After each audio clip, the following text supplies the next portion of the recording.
Volvo installs air purifying devices in school buses with #BreatheFree as a part of its #BreatheFree initiative. Volvo Cars collaborated with Persapien to create and install a device in school buses which would reduce the PM2.5, turning it into moving air purifiers. Aiming to help create a sustainable future, Volvo mobilized school buses as a symbol of children being the agents of change and future leaders.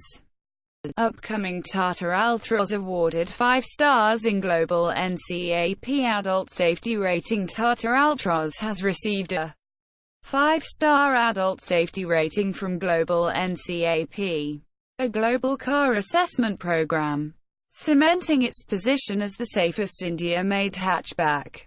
We would like to encourage all other car manufacturers in India to follow Tata's example and bring affordable 5-star cars to Indian consumers, said President. Global NCAP. Tata Altroz is launching on January 22, 2020. EVs will be cheaper than regular cars, a misconception.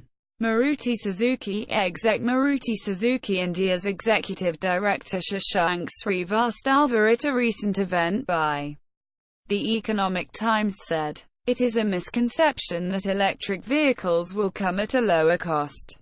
He added, PHEV provides scales for EV component manufacturing, business case viability for Make in India, and bring down the cost of EV in the long term. This year, Segway's wheelchair-like vehicle crashes into wall during first public demo. Segway's transportation pod that resembles an egg-shaped wheelchair crashed into a wall during the first public demonstration of the prototype. That cost an estimated multi-million dollars in development.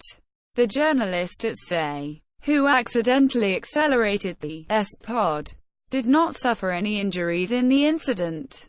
The self-balancing S-pod can ferry people around enclosed campuses like airports.